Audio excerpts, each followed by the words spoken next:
Hey, what's up? This is Diesel, and today we're going to talk about my top 10 favorite movies of all time. I considered doing top 15, which so I'll give you three honorary mentions before we start.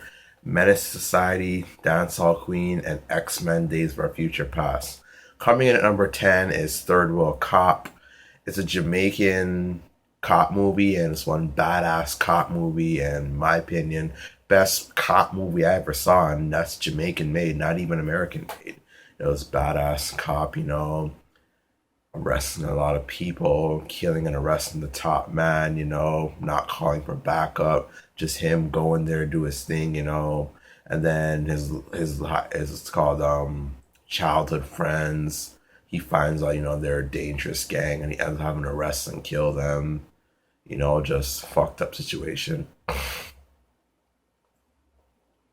Coming at number nine, Beavis and Butthead, Head to America. This movie's hilarious. I love this movie. I've always been a fan of Beavis and Butthead. Who wasn't a fan of them back in the '90s? Hell, even rappers are showing. One, two rappers are showing them in their videos and stuff. But yeah, Beavis and Butthead were just awesome back in the '90s. I love this movie. I remember me and my little brother as kids watched this movie so much times. My mom had to secretly throw it out. She had to lie to us till it got lost. But you know what? I understand why my mom had to do it. It was annoying her that we're playing it every day, day after day after day, minute after minute after minute. Just playing it every fucking day on that VCR. Yeah, I love that movie. As a child, I watched it a million times. How many times I watched that movie, I still remember how awesome it is. Coming in at number eight, Scary Movie. The first one, the original. Two, as I get older, I don't like it as much. I kind of think as I get older, I actually like three better than two. Four was shit. Five, whoever came with the idea to make it again, go kill yourself. But yeah, love number one. Sydney was hilarious. The Wayans brothers were hilarious. Brenda, what was it called? Ray, just acting gay. And does anyone notice Ray calling it's called Brenda Brandon? Anyone notice that? I always wonder what was the joke behind it. Like, he's gay, but like, him calling her Brandon. And then no homo, but the dick in his ear was hilarious in the bathroom. I can't even lie.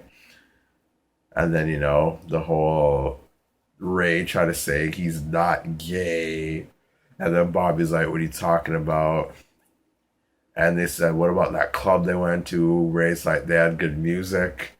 And they're like, what about that trip to San Francisco? He wanted to go shopping. And then he made love to it. Oh, God. Oh. And the whole, parodies of Scream and other movies. What's it called? Buffy and Greg were hilarious. I love the whole at the movie part, not the movie, the whole her Miss Teen award or whatever. And then Greg's like, "That's my girlfriend." The girl's like, "Yeah, that's my girlfriend too." Hey, kiss my ass. All right, Buffy. Hey, shut the hell up, man. Yeah, man, best pussy I ever had. Want a piece of me? Just hilarious. And then Greg with the little dick and whatever, and everybody laughing at him. It was so whack how Greg beats up Cindy and Bobby does not. I don't give a fuck how tough you are. You put your hands on a girl I love, I'll fight you. I don't give a fuck.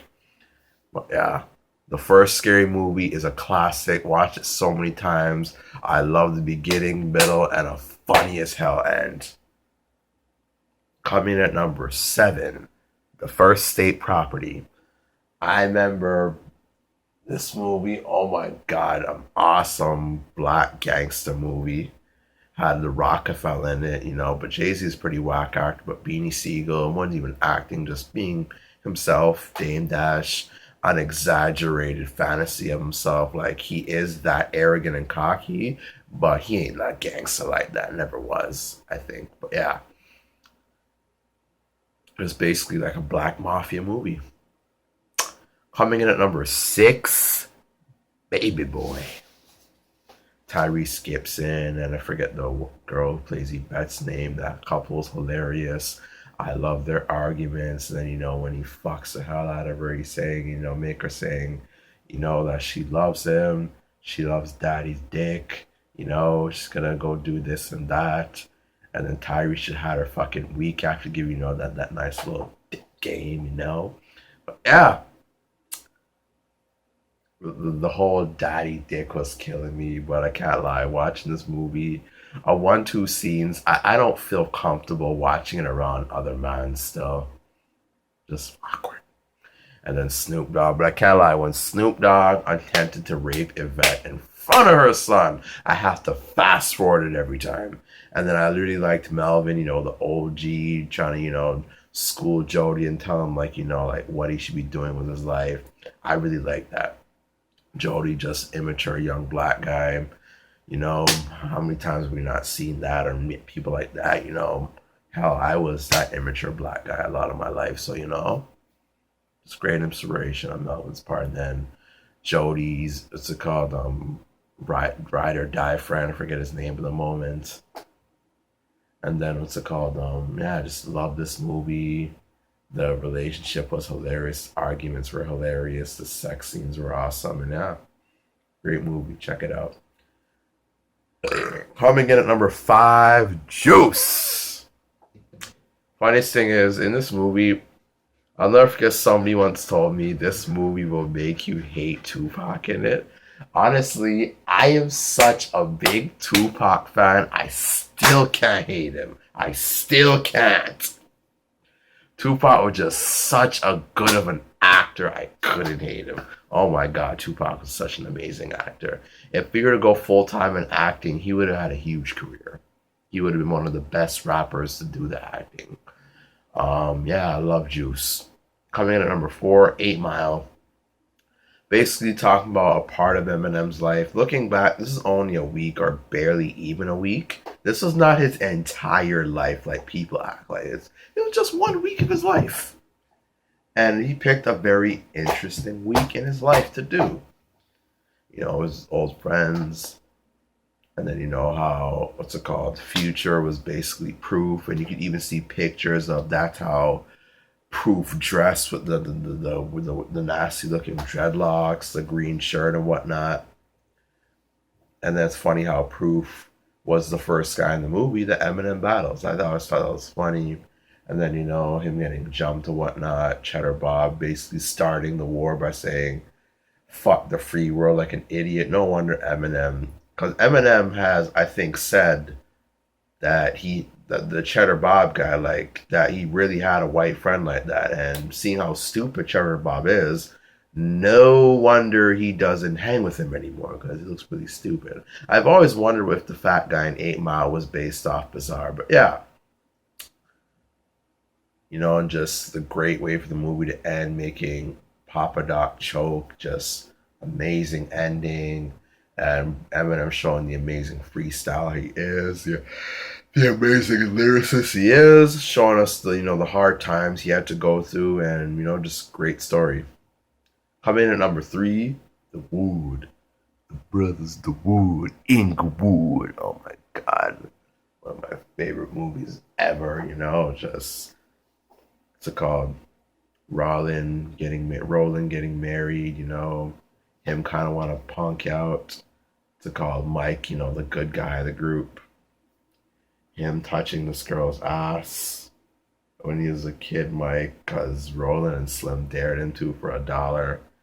And then, Stacy beats up on Mike, but Mike actually decides, you know what? Nah, guys, don't jump in.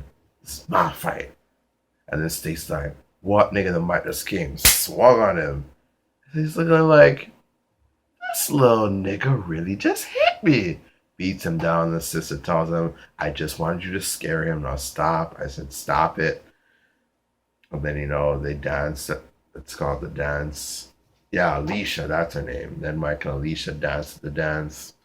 And then, so they go back to when they're older in the movie's current state of mind.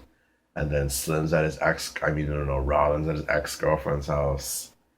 And then Mike's like, oh boy, this is not good. This is Slim's, Roland's first, And then they go to the ex girlfriend's house. And then Ron is drunk out this mind, and then he's like Slim, and then slaps his ex girlfriend's ass. Her ass, fat in that movie.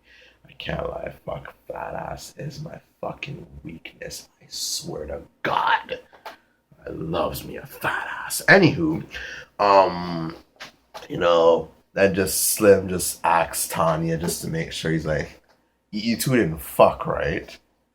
And then she's like, no, Slim, what do I look like? And then, just to make sure. And then Mike's okay, let's go to the wedding.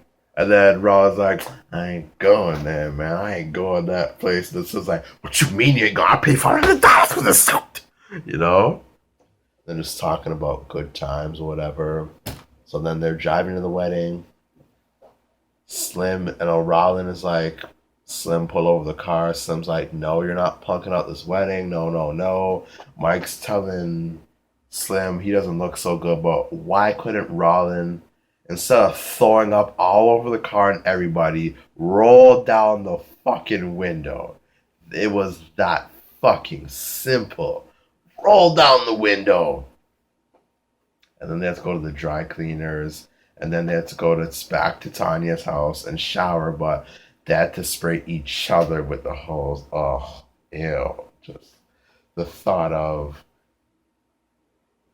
like, oh, I don't know what I'd do in that situation. I do not want to see my friends naked and we're spraying each other with hose to shower. Ew. But yeah. And then when they go back to the wedding, the moms slap all the three sons up. And then, Mike goes to talk to Lisa, who Rome's going to marry. And then Lisa's father is outside. He's like, it's Daddy. I got Roland here and he got something to say. And then he holds Roland because the dad's fucking huge and Roland's fucking small. And then pushes Roland's head against one and says, Lisa, I'm sorry. Lisa, I love you, baby. They're just talking. She's like, go away, Roland. And then Mike's talking about, he still has that paper he first gave her. And then, they get married, they dance, and then Alicia comes back. One thing I book in the movie that not a lot of people say is you could see a glimpse of Stacy, you just can't fully see his face. And he's in a wheelchair. So what that tells me is from the life of gangbanging, he probably got shot in the back or ran over by a car by a rival. And he ended up paralyzed from the waist down. And that's what happens in gang life a lot. You get shot in the back or somebody runs you over and you can't walk no more because when the bullet hits the wrong part of your spine, the wrong part of your back, you could end up paralyzed. That's one of the biggest risks of gangbanging is you could end up in a wheelchair and never walk for the rest of your life. Yeah, one of my favorite movies ever, and I could just never get tired of that movie. Coming at number 2, Top Shotas, the biggest and most amazing Jamaican movie ever. This movie was so big that when they first sold it on bootleg, they already made millions. Sucks I cannot find the original copy with the songs. They had to change the songs for copyright reasons. Sucks I don't have the original version because I like that one better. But it's whatever, still a great movie, Kimani Marley, Spraga Benz, and the same guy who plays Priest and Dancehall Queen. And Capone in Third World Cop. I forget his name. But yeah, just 3 crazy Jamaicans, robbing the place, taking over Jamaica, taking over Miami, taking over the drugs, robbing big time drug dealers, getting to, gunfights, whatever. Great movie. Funny, like they're supposed to make Shotas 2 in 2011. First supposed to be a movie, then a TV show. Then they just fucking dropped the whole idea in general, like, what's going on? So whack. Yeah. I even heard rumors back when I was in middle school they already had a Shotas too, but some people told me that like that's a bullshit story that doesn't exist. Maybe with similar characters, just but that's not it. But yeah. Great Jamaican gangster film and coming in at number 1, Goodfellas. This gangster film Has everything you can ask for: romance, comedy, interesting life story and stuff. One of the best, in my opinion, one of the greatest movies of all time. Joe Pesci kills it. Rob De Niro, he's a fucking amazing producer, amazing producer and actor. When you see Rob De Niro in a mafia film, whether he's the good guy, whether he's the bad guy, whether he's the mobster, whether he's not the mobster, he has a great role no matter what. And this guy can fucking produce. The whole joke that still goes on in the comment section with like Goodfellas and Sopranos and anything that the guy who played Philly Attardo or the guy who or Billy Bats, whatever you call him, forget his name right now. When you seen any comment section with that actor, now go home and get your fucking shine box. And then the whole, am I a clown? Do I amuse you? I make you laugh with Joe Pesci, one of the funniest, and it was scary but funny at the same time. This motherfucker's tough. And I like what's called Paul Sereno's role as Polly, and it's called, I forget the guy who plays Henry Hill. He did a great job. And then it made me laugh at the end when Henry Hill riding, and then the camera pointed at Polly, and then the judge says, "Is Polly a part of this whole blah blah blah thing?" And then you see Polly just sit in the court like this, staring Henry Hill dead in his eye, not moving his eye, not blinking, nothing, just looking at him like. And then Henry Hill says, "Yeah." Like, oh my God. That look Polly gave was so fucking tense. Like, he's just looking in Henry Hill's eyes like, I should fucking kill you right now. I should fucking kill you. But yeah, great movie. Those are my top 10 favorite movies of all time. Yeah, I like a lot of gangster films and ghetto films, not gonna lie. But yeah, you guys let me know what your top 10 favorite movies of all time. I'd like to hear it.